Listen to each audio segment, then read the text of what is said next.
Danes sem v resnici imel prijeten dan se sestati z obema vodilnima možema Gasilske zveze Slovenije, se pravi predsednikom Gasilske zveze gospodom Joštom Jakšo in pa poveljnikom Gasilske zveze Slovenije gospodom Francem Petkom. Seveda je bil na sestanku tudi generalni direktor urada za zaščito in reševanje, gospod But.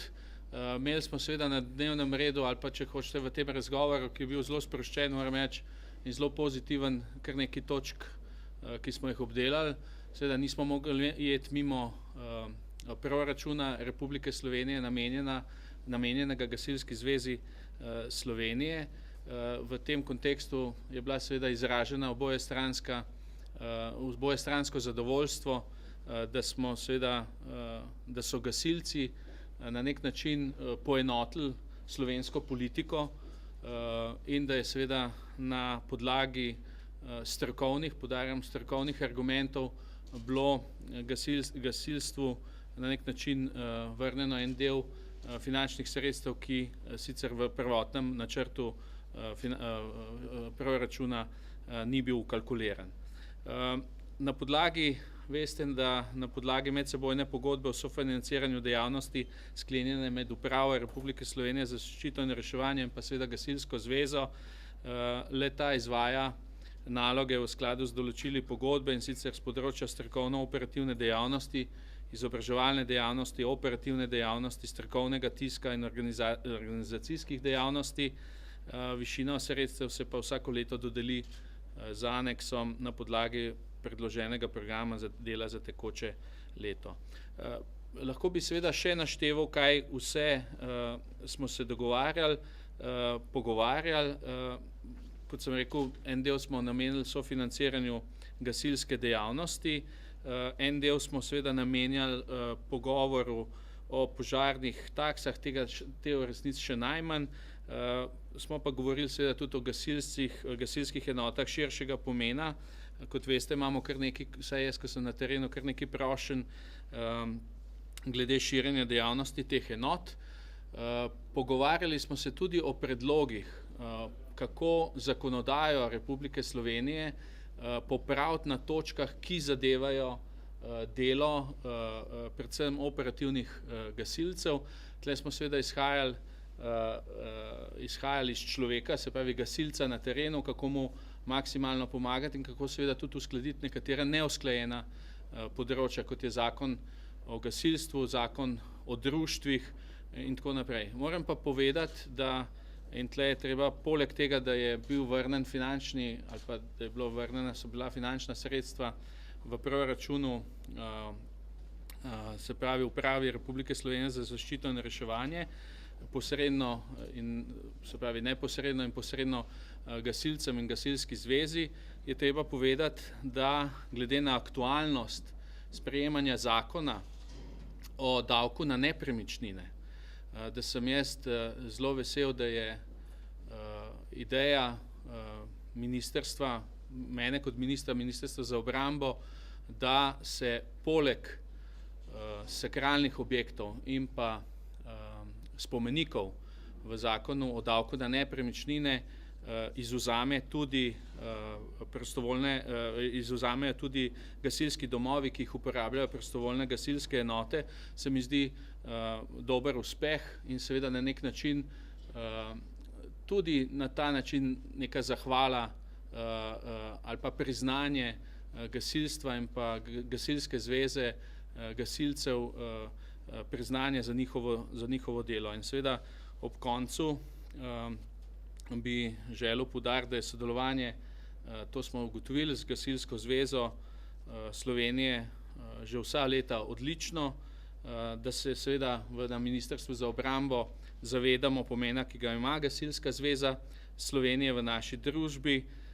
Seveda gre za veliko zaupanje javnosti do gasilcev, ki je v naši državi na zelo visoki ravni, in seveda jaz bi se tudi javno še enkrat zahvalil tako predsedniku kot poveljniku za seveda to dobro delo, ki jih gasilci in Gasilska zveza v družbi počnejo od, če hočete, izredne požrtvovalnosti ob največjem požaru v naravi, ki je bil do, če hočete, sedaj reševanja tudi ljudi, njihove lastnine, naprimer v Domžalah in pa v drugih krajih, da ne omenjam seveda aktualne poplavnosti in poplavljanja in seveda njihove aktivne udeležbe v tem, tako da še enkrat tudi javno najlepša zahvala za vse, kar gasilci so naredili do zdaj.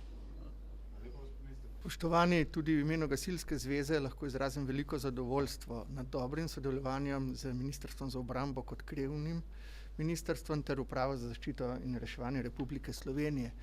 Tukaj smo s skupnim delom, skupnim prizadevanjem uspeli prepričati našo politiko, da smo gasilci izvzeti iz plačevanja davka na nepremičnine, ter da smo uspeli zagotoviti sredstva, tista minimalna, s katerimi lahko usmerjamo nabavo kakovostne opreme in zagotavljamo delovanje gasilstva v tistih minimalnih pogojih. Seveda enako pričakujemo tudi v prihodnjih letih in na pogovorih, ki smo jih imeli, ter na nivo sodelovanja, to ne more biti nikakršen dvom. Seveda, gasilci smo prostovoljna organizacija in kar nekaj težav nas še tare, da bomo lahko svoje delo, svoj status, svoj položaj v družbi ohranjali, kajti za nami je 150-letna tradicija in jaz mislim in zaupam, da še kar nekaj. Tukaj so bila odprta vrata tako na področju ministrstva kot pomoč pri nadaljnjem usklajevanju v parlamentu. Torej, dela nas čaka veliko, po teh razgovorih pa lahko zaznamo velik optimizem in nadaljevanje tradicionalno dobrega sodelovanja, kljub temu, da se je tako na ministrstvu kot na Gasilski zvezi praktično zamenjalo vodstvo, toda tukaj niso pomembni ljudje, tukaj so pomembni cilji, ki so pred nami in tega se vsi skupaj dobro zavedamo. Torej, gospod minister, tudi z moje strani zahvala Gasilske zveze za dobro sodelovanje in pomoč, hkrati pa priporočilo in želje za to, kar smo se danes pogovarjali, tudi uresničimo v dejanjih, tako da boste tudi mediji lahko dobili ne samo besede, ampak konkretne rezultate, za kar pa sem prepričan, da bomo morda pa v tem še nekoliko več, pove poveljnik. Torej, hvala. Veseli me, da smo se poenotili in da je vsem jasno, da smo tako ministrstvo, uprava kot Gasilska zveza Slovenije namenjeni našemu operativnemu gasilcu. Se pravi, da zagotavljamo čim boljše pogoje, da bo lahko zelo kvalitetno pomagal ljudem v nesreči.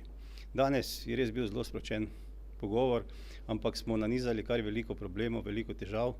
Prepričan sem, da z pogovori, z uspešnim sodelovanjem bomo zagotovili maksimalne pogoje za delo naši operativi.